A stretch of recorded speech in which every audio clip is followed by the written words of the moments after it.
अक्सर जब हम किसी मेडिकल डायग्नोसिस या किसी जांच की बात करते हैं ना, तो वहाँ एक तरह की बहुत ही सटीक उम्मीद होती है, बिल्कुल। एकदम इंजीनियरिंग की तरह। हाँ, वहाँ सब कुछ ब्लैक एंड व्हाइट होता है। एग्जैक्टली जैसे अगर किसी की हड्डी टूट गई है तो एक्सरे मशीन में वो सफेद और टेढ़ी मेढ़ी लाइन बिल्कुल साफ दिख जाती है और डॉक्टर बस उस ओर इशारा करके कह देता है कि ये रही समस्या। ये एक बहुत ही भौतिक, नपने योग्य और स्पष्ट प्रक्रिया है और हम इंसानों को ऐसे ही स्पष्ट चीजें पसंद आती है ना। बिल्कुल सही कहा आपने। देखिए, ये इंसानी फितरत है। जो चीज देखी जा सके, जिसे हम एक फिजिकल बॉक्स में फिट कर सकें, उस पर हम बहुत आसानी से विश्वास कर लेते हैं। लेकिन जैसे ही हम मन, चेतना या अतीन्द्रिय ज्ञान की बात करते हैं, तो वहां हमारा नजरिया अचानक से बदल जाता है। और यही सबसे दिलचस्प बात है। देखिए, जरा सोचिए कि अगर हम प्राचीन भारतीय दर्शन के पन्ने पलटें और वहां माइंड रीडिंग यानी दूसरों के मन की बात पढ़ने या क्लेयरवॉयंस, जिसे हम अतीन्द्रिय ज्ञान कहते हैं, ऐसे विषयों पर बात हो, तो अचानक वो जो एक्सरे मशीन वाला स्पष्ट नजरिया था ना, वो धुंधला लगने लगता है। हाँ, क्योंकि हमें लगता है कि ये तो कोई जादू, टोना या चमत्कार है। सही में आमतौर पर हम इन चीजों को जादू, चमत्कार या किसी रहस्यमयी सिद्धि की तरह देखने लगते हैं। तो सीखने की इच्छा रखने वालों के लिए आज की इस गहन चर्चा का विषय इसी धारणा को पूरी तरह से पलट देना है। जी, और इसलिए आज हम आचार्य श्री उमा स्वामी द्वारा रचित महान ग्रंथ तत्वार्थ सूत्र के पहले अध्याय और उस पर आदरणीय अनिल भैया जी के एक अत्यंत ज्ञानवर्धक प्रवचन का विश्लेषण कर रहे हैं। बिल्कुल। और इस चर्चा का मुख्य उद्देश्य ही ये समझना है कि जैन दर्शन में इन सुपर पावर्स को कोई जादुई छड़ी नहीं माना गया है, बल्कि इन्हें एक बेहद सटीक विज्ञान की तरह वर्गीकृत किया गया है, जिसके अपने नियम है, अपनी कार्य प्रणाली है और सबसे जरूरी बात, अपनी बहुत ही स्पष्ट सीमाएं हैं। सही कहा। तो चलिए फिर इस विज्ञान की परतों को थोड़ा खोलते हैं। हमारा सामने जो स्रोत हैं, उनमें मनःपर्या ज्ञान, यानी जिसे हम आम भाषा में माइंड रीडिंग कहते हैं, उसके बारे में बहुत गहराई से चर्चा की गई है और इसके दो प्रकार बताए गए हैं। एक है ऋजुमति और दूसरा है विपुलमति। हाँ, मैं इस वाले हिस्से को ही डिकोड करने की कोशिश कर रही थी। असल में ऋजुमति वो ज्ञान है जो दूसरों के सरल और सीधे विचारों को जान लेता है, जबकि विपुलमति बहुत ही जटिल, कुटिल और क्या कहते हैं, उलझे हुए विचारों को भी पकड़ लेता है। लेकिन मुझे लगता है कि ये जो परिभाषा है, ये थोड़ी सी सतही है, मतलब सिर्फ इतना ही नहीं हो सकता। आप बिल्कुल सही दिशा में सोच रही हैं। देखिए, इन दोनों के बीच का जो मूल अंतर है, वो केवल इस बात तक सीमित नहीं है कि क्या जाना जा रहा है। असली विज्ञान तो इस बात में छिपा है कि इसे कैसे जाना जा रहा है और उस ज्ञान को धारण करने वाले मुनि की आंतरिक स्थिति क्या है। अच्छा, तो वो आंतरिक स्थिति कैसे तय होती है? इस गहराई को समझने के लिए हमें दो बहुत ही टेक्निकल शब्दों पर गौर करना होगा। पहला है विशुद्धि और दूसरा है अप्रतिपाद। विशुद्धि और अप्रतिपाद, तो इसे थोड़ा खोलकर समझते हैं। पहले बताएं कि ये विशुद्धि आखिर क्या है और ये माइंड रीडिंग को कैसे प्रभावित करती है। देखिए, विशुद्धि का अगर सीधा सा अर्थ निकालें तो वो है हमारी आत्मा के परिणामों की शुद्धता। जैन दर्शन की जो टेक्निकल भाषा है, उसमें इसे ज्ञानावरण कर्म का क्षयोपशम कहते हैं। ओके, तो इसका प्रैक्टिकल मतलब क्या हुआ? इससे आप ऐसे समझें कि हमारी आत्मा पर कर्मों की जो धूल या आवरण जमा है, उसका हटना या दब जाना। जिस मुनि की विशुद्धि जितनी ज्यादा होगी, उनके मनःपर्या ज्ञान की क्षमता उतनी ही स्पष्ट होगी। विपुलमति ज्ञान वाले साधुओं में ये विशुद्धि ऋजुमति वालों की तुलना में कहीं अधिक होती है। वाह, ये तो कुछ ऐसा लग रहा है जैसे हम रेडियो सिग्नल की बात कर रहे हो। मतलब ऋजुमति एक साधारण रेडियो सिग्नल पकड़ने की तरह है। आपको सिग्नल मिल तो रहा है, आप दूसरे के विचार पढ़ भी रहे हैं, लेकिन क्योंकि आपकी अपनी विशुद्धि उस लेवल पर नहीं है, तो उस सिग्नल में डिस्टर्बेंस आ सकता है और कनेक्शन टूट सकता है। बिल्कुल सटीक उदाहरण दिया आपने। और वही दूसरी तरफ विपुलमति एक बहुत ही जटिल एन्क्रिप्टेड मिलिट्री सिग्नल को डिकोड करने जैसा लगता है, जो पूरी तरह से सुरक्षित है, बहुत स्पष्ट है और जिसका नेटवर्क कभी डाउन नहीं होता। ये रेडियो और एन्क्रिप्टेड सिग्नल की एनालॉजी इस कॉन्सेप्ट को एकदम परफेक्ट तरह से समझाती है। देखिए, विपुलमति का क्षयोपाशम इतना प्रगाढ़ होता है कि वो केवल उन बातों को नहीं पढ़ता जो सामने वाला सोच रहा है, बल्कि वो उन विचारों को भी पकड़ लेता है जो अभी तक पूरी तरह सोचे भी नहीं गए हैं। Wait, really? जो सोचे भी नहीं गए हैं? हाँ, जिन्हें अचिंतित या अर्धचिंतित विचार कहा गया है। और यहीं से हमारा वो दूसरा शब्द आता है जिसका मैंने जिक्र किया था, अप्रतिपात। अच्छा, जिसका मतलब है गिरावट ना होना। एग्जैक्टली। विपुलमति ज्ञान वाला व्यक्ति एक बार उस स्तर पर पहुंच गया तो उसका कभी आत्मिक पतन नहीं होता, वो अप्रतिपाती होता है। लेकिन ऋजुमति वाला साधु अपने संयम के परिणामों से नीचे गिर सकता है। अब यहाँ मुझे सच में एक बड़ी उलझन हो रही है। देखिए, अगर कोई मुनि इतने ऊंचे आध्यात्मिक स्तर पर पहुंच चुका है कि वो सामने वाले के मन की बात पढ़ रहा है, तो फिर ऋजुमति वाले स्तर पर आकर उनके पतन का क्या मतलब है? और इससे भी बड़ा सवाल ये है कि अगर उन्हें पहले से ही दूसरों के मन की बुरी या नेगेटिव बातें पता चल रही हैं, तो क्या वो ज्ञान खुद उन्हें विचलित नहीं कर देता? ये एक बहुत ही लाजमी सवाल है ना? क्या दूसरों के बुरे विचार पढ़ना ही उनके पतन का कारण बनता है? देखिए, ये बहुत ही गहरा और तार्किक सवाल है, लेकिन विज्ञान यहाँ थोड़ा अलग तरीके से काम करता है। उनका पतन दूसरों के बुरे विचारों को जानने की वजह से नहीं होता। यहाँ पतन का मतलब कोई शारीरिक हार या बाहरी गिरावट नहीं है। तो फिर क्या है? ये संयम परिणामों में होने वाली एक बहुत ही सूक्ष्म, एक आंतरिक गिरावट है।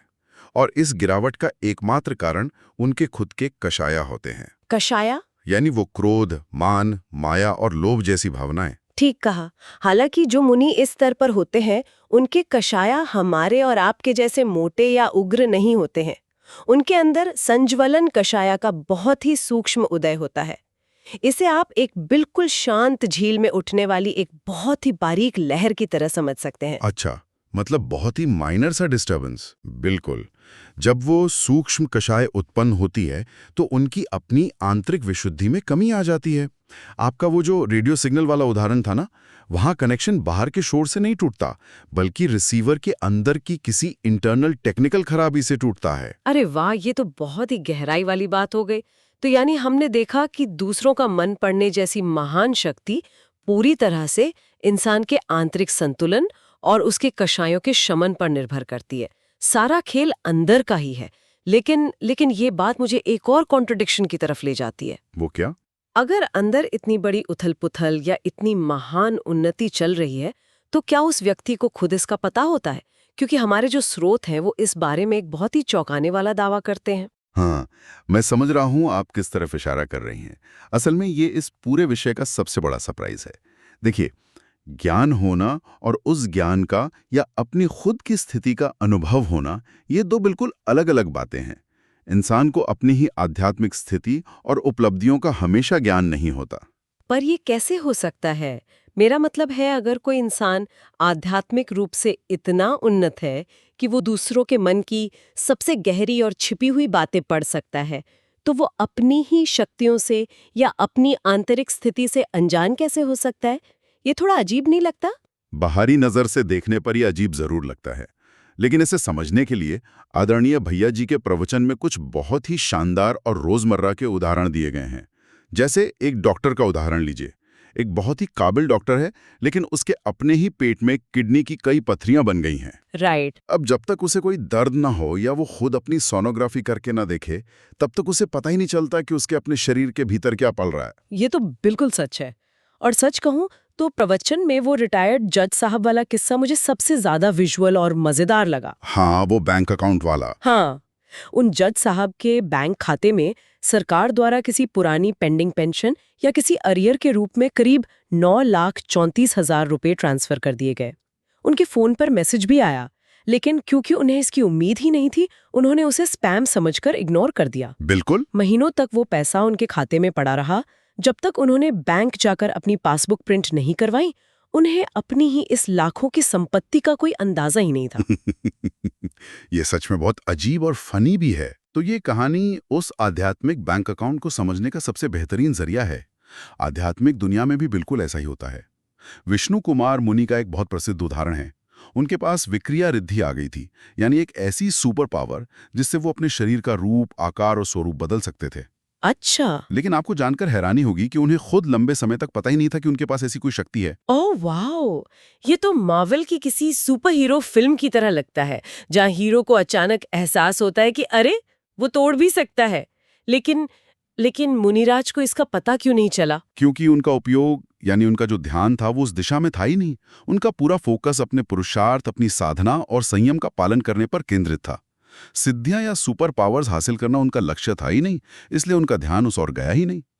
हमारे मति ज्ञान और श्रुत ज्ञान यानी हमारी सामान्य बुद्धि और जो हमने पढ़ा सुना है वो हमारी आंतरिक प्रकृतियों को नहीं माप सकते। यानी हमें पता ही नहीं होता कि हमारी किसी छोटी सी अच्छी क्रिया का कितना बड़ा फल हमारे उस आध्यात्मिक बैंक अकाउंट में जमा हो रहा है। एकदम सही। जैसे प्रवचन में एक चंदाल का उदाहरण दिया गया है। उसने जीवन में बस एक छोटा सा नियम लिया था, एक बहुत ही सामान्य सा संकल्प। उसे नहीं पता था कि उस छोटे से नियम को ईमानदारी से निभाने के कारण उसके कर्मों की निर्जरा किस अद्भुत स्तर पर हो रही है। राइट। और उसे अनजाने में ही कितना महान फल प्राप्त हो रहा है। हमारी चेतना हर पल बदल रही है, लेकिन हम उसे ऐसे फिजिकली नाप नहीं सकते। ये वाकई बहुत गहरी बात है कि हम अपने ही अंदर चल रहे इस आध्यात्मिक बैंक अकाउंट को नहीं देख पाते। और सच्ची बात तो ये है कि जब हम खुद का आंतरिक स्तर ही नहीं समझ पाते तो जरा सोचिए हम दूसरों को जज करने में कितनी बड़ी गलतियां करते होंगे। और इस चर्चा का अगला हिस्सा इसी खतरे पर बात करता है कि अधूरे ज्ञान के आधार पर ग्रंथों की गलत व्याख्या होती है और उसके परिणाम कितने खतरनाक होते हैं। ये आज के समय के लिए बहुत ही प्रासंगिक हिस्सा है। ग्रंथों को उनके सही संदर्भ में न समझने से सदियों तक कैसे विवाद पैदा होते हैं, इसका एक बहुत ही ऐतिहासिक उदाहरण गोमता सारा ग्रंथ के संदर्भ में दिया गया है। हाँ, मैंने पढ़ा वो। आचार्यों ने ग्रंथों में जीवों के वर्गीकरण के लिए स्त्रीवेदी, पुरुषवेदी और नपुंसकवेदी जैसे शब्दों का उपयोग किया था। और वहीं से वो सारा भ्रम पैदा हुआ ना, क्योंकि लोगों ने इन शब्दों को सीधे तौर पर फिजिकल बॉडी या जेंडर से जोड़ दिया। हाँ, बिल्कुल। जबकि आचार्यों का आशय यहाँ भाववेद से था। भाववेद का मतलब है इंसान की आंतरिक मनोवैज्ञानिक या इमोशनल अवस्था, ना कि उसका शारीरिक या द्रव्यवेद। एक शारीरिक पुरुष के अंदर स्त्री भाववेद हो सकता है और एक शारीरिक स्त्री के अंदर पुरुष भाववेद हो सकता है। ये विशुद्ध रूप से चेतना और साइकोलॉजी की बात थी। और इसी गलत व्याख्या ने आगे चलकर श्वेतांबर और दिगंबर मतों के बीच स्त्री मुक्ति को लेकर एक बहुत बड़ा ऐतिहासिक विवाद खड़ा कर दिया। लोगों ने मान लिया कि शरीर के आधार पर मुक्ति तय होती है, जबकि ग्रंथ तो आंतरिक मनोवैज्ञानिक अवस्था की बात कर रहे थे। देखिए, हम यहाँ किसी भी मत का समर्थन या विरोध बिल्कुल नहीं कर रहे हैं। हम बस इस बात का विश्लेषण कर रहे हैं कि कैसे केवल शब्दों के शाब्दिक अर्थ को पकड़ लेने से और उसके पीछे के असली भाव को छोड़ देने से पूरी की पूरी फिलॉसफी ही बदल जाती है। और सबसे दुख की बात यह है कि ये गलती हम सिर्फ ऐतिहासिक विवादों में नहीं करते, बल्कि आज भी रोजमर्रा के धार्मिक जीवन में करते हैं। इसका एक और शानदार उदाहरण सम्यक दर्शन के 25 दोषों के संदर्भ में आता है। ग्रंथों में क्षायक सम्यक दर्शन के नियमों का वर्णन है, जो कि आध्यात्मिक पूर्णता की सर्वोच्च अवस्था है। हाँ, और इसे मैं अपनी उस मेडिकल टेक्स्ट बुक वाली एनालिसिस से जोड़ना चाहूंगी। मान लीजिए हम एक मेडिकल टेक्स्ट बुक उठाते हैं और उसमें एक आदर्श स्वस्थ इंसान की परिभाषा पढ़ते हैं, जिसका ब्लड प्रेशर एकदम परफेक्ट 120/80 हो, शुगर लेवल बिल्कुल कंट्रोल में हो, हार्ट रेट किसी मशीन की तरह सटीक हो। राइट। अब हम उस किताब को हाथ में लेकर सड़क पर निकलते हैं और उस पैमाने से दुनिया के हर इंसान को नापना शुरू कर देते हैं। तो इसका नतीजा क्या होगा? हम दुनिया के 99% लोगों को बीमार घोषित कर देंगे, क्योंकि कोई भी इंसान व्यवहारिक जीवन में तो 100% परफेक्ट नहीं होता ना। ये तुलना इतनी सटीक है कि ये उस पूरी समस्या को खोल कर रख देती है। देखिए, लोग धर्म के क्षेत्र में भी यही करते हैं। वे पूर्णता के उन उत्कृष्ट नियमों को लेते हैं और उन्हें वर्तमान की व्यवहारिक स्थिति पर लागू कर देते हैं। और फिर अगर किसी साधारण धर्मात्मा में उन्हें एक छोटी सी भी कमी दिखती है, तो वे तुरंत उसे मिथ्या दृष्टि यानी गलत रास्ते पर चलने वाला घोषित कर देते हैं, जो कि बहुत गलत है। हाँ, ये ग्रंथों का बहुत ही खतरनाक उपयोग है। और शब्दों के इसी उपयोग और प्रभाव पर स्रोत में जो बात कही गई है ना, उसने मुझे सच में सोचने पर मजबूर कर दिया। वहां बताया गया है कि जैन आगम में किसी को अभाव्या कहना सबसे बड़ी गाली मानी जाती है। अभव्या का मतलब है वो जीव जो कभी मोक्ष नहीं पा सकता, जिसके अंदर वो क्षमता ही नहीं है। आप खुद सोचकर देखिए, ये कितना गहरा साइकोलॉजिकल प्रहार है। अगर आप किसी से कह देंगे कि तुम अभाव्य हो, तो वो इंसान कभी आगे बढ़ने का पुरुषार्थ ही नहीं करेगा। उसके अंदर की पूरी उम्मीद ही खत्म हो जाएगी। इसीलिए आचार्यों की जो परंपरा है, वो हमेशा दूसरों को हे भाव्य कहकर संबोधित करने की रही है। भाव्य कहकर बुलाना सबसे बड़ा सम्मान है। अरे वाह, ये कितना खूबसूरत है। हाँ, क्योंकि ये इस बात का प्रतीक है कि सामने वाले के भीतर अनंत संभावनाएं छिपी हैं। ये शब्दों की असली ताकत है। वो या तो किसी को पूरी तरह तोड़ सकते हैं या फिर उसे शिखर तक पहुंचा सकते हैं। ये एक तरह का, क्या कहें, एक बहुत बड़ा साइकोलॉजिकल बूस्ट है। शब्दों की और हमारी समझ की ये जो सीमाएं हैं ना, ये वाकई सोचने पर मजबूर करती हैं। लेकिन चर्चा के इस अगले हिस्से में इन सुपर पावर्स की जो असली टेक्निकल सीमाएं बताई गई हैं, वो हिस्सा मुझे सबसे ज़्यादा विजुअल लगा। तो चलिए अब ज्ञान की उन सीमाओं पर बात करते हैं। क्लेयरवॉयंस, जिसे हम अवधि ज्ञान कहते हैं, और माइंड रीडिंग यानी मनःपर्याय ज्ञान के बीच की टेक्निकल तुलना। देखिए, इन दोनों के काम करने का जो तरीका है वो एक दूसरे से बहुत अलग है। अवधि ज्ञान वो है जो रूपी या भौतिक यानी मटेरियल पदार्थों को जानता है, लेकिन इसकी अपनी मर्यादाएं हैं। जैसे ये नीचे की ओर बहुत गहराई तक जान सकता है, नरक की परतों तक देख सकता है, लेकिन ये ऊपर की ओर देखने में बहुत सीमित होता है। हाँ, और उस देव वाले उदाहरण ने इसे बहुत अच्छे से समझाया था कि एक स्वर्ग का देव जिसके पास अवधि ज्ञान है, वो अपने ही विमान यानी महल के ध्वज दंड के ऊपर क्या है, ये उस ज्ञान से नहीं जान सकता। ओह हाँ, और अवधि ज्ञान की इस स्थूलता या भौतिक सीमा को समझने के लिए अंजन चोर की कथा से बेहतर कुछ नहीं हो सकता। ओ हाँ, अंजन चोर की कहानी तो पूरी तरह से सिनेमैटिक है। मतलब वो चोर एक जादुई अंजन या काजल अपनी आंखों में लगाता है, जिससे वो पूरी तरह अदृश्य हो जाता है। पुलिस उसे ढूंढ रही है पर वो किसी को दिख ही नहीं रहा। फिर भी अवधि ज्ञान वाले मुनि उसे कैसे पकड़ लेते हैं? क्योंकि अवधि ज्ञान सिर्फ भौतिक चीजों को पकड़ता है। भले ही वो चोर अदृश्य हो गया हो, लेकिन जो भोजन उसने अपने हाथ में पकड़ा हुआ है वो तो चमक रहा है ना। राइट। और जब उसे पकड़ने के लिए लोग धुआं करते हैं तो उस धुएं से उसकी आंखों में आंसू आते हैं। उन आंसुओं से वो काजल धुल जाता है और वो फिर से दिखने लगता है। तो ये उदाहरण बताता है कि अवधि ज्ञान बहुत दूर की चीजों को पकड़ तो लेता है, लेकिन वो पूरी तरह सूक्ष्म नहीं है। वो उन्हीं चीजों से बंधा है जिनका कोई फिजिकल रूप या अस्तित्व है। अगर मैं इसे आज की टेक्नोलॉजी से जोड़कर देखूं, मतलब सुनने वालों के लिए थोड़ा आसान बनाने के लिए, तो क्या हम कह सकते हैं कि अवधि ज्ञान एक बहुत ही पावरफुल ड्रोन या सैटेलाइट कैमरा की तरह है? वो एक बहुत बड़े इलाके को देख सकता है, मीलों दूर तक का नक्शा आपके सामने रख सकता है। लेकिन मनःपर्याय ज्ञान एक इलेक्ट्रॉन माइक्रोस्कोप की तरह है। हाँ, बिल्कुल सही। इसका दायरा बहुत छोटा है। प्रवचन के मुताबिक ये केवल मनुष्य लोक यानी 43 लाख योजन तक ही सीमित है। लेकिन ये जो देखता है ना, उसकी गहराई और स्पष्टता बेजोड़ है। ये एक परमाणु के भी अनंतवें भाग के विचारों और स्पंदनों को पूरी तरह डिकोड कर सकता है। ये सैटेलाइट और इलेक्ट्रॉन माइक्रोस्कोप का जो उदाहरण आपने दिया, ये दोनों शक्तियों के दायरे और उनकी गहराई को बहुत ही बेहतरीन तरीके से स्पष्ट करता है। अवधि ज्ञान का विषय पूरा ब्रह्मांड या लोक हो सकता है, लेकिन मनःपर्याय ज्ञान की जो सूक्ष्मता है वो अकल्पनीय है। लेकिन यहाँ एक ट्विस्ट है। इन दोनों महाशक्तियों के बीच एक बहुत बड़ी समानता भी है, और वो समानता ही असल में इनकी सबसे बड़ी सीमा भी है। वो क्या है? दोनों ही केवल रूपी यानी भौतिक चीजों को ही जान सकते हैं, चाहे वो अवधि ज्ञान का विशाल सैटेलाइट विजन हो या मनःपर्याय ज्ञान की इलेक्ट्रॉन माइक्रोस्कोप वाली सूक्ष्मता। दोनों ही एक शुद्ध अरूपी जीव को सीधे नहीं जान सकते। अच्छा।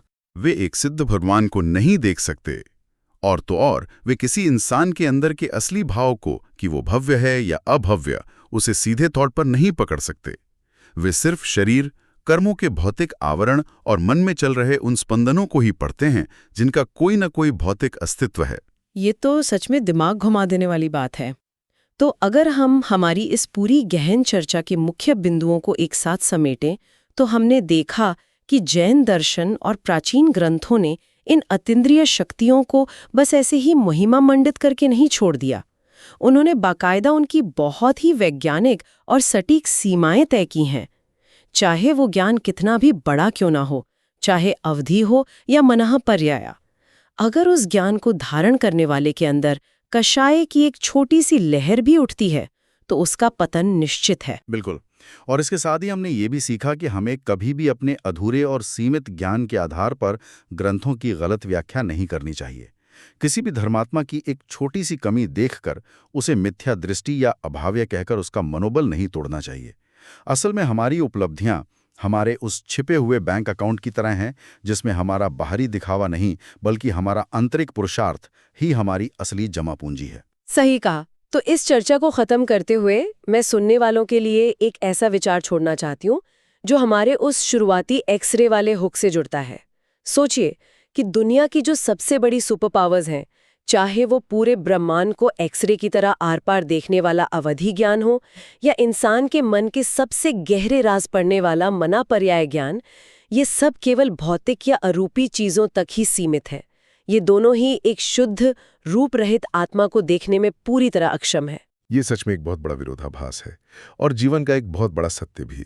तो क्या इसका मतलब ये है कि जीवन का जो सर्वोच्च सत्य है वो इन चमत्कारी सुपर पावर्स को हासिल करने में है ही नहीं, बल्कि उस भौतिकता को ही पीछे छोड़ने में है जिसे ये सुपर पावर्स देखने में सक्षम है?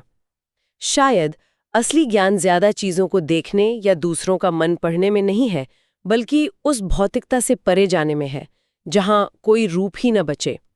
सीखने की इच्छा रखने वालों के लिए ये एक ऐसा विचार है जिस पर लंबे समय तक मनन किया जा सकता है। स्रोतों के इस विश्लेषण में हमारे साथ जुड़ने के लिए बहुत बहुत धन्यवाद।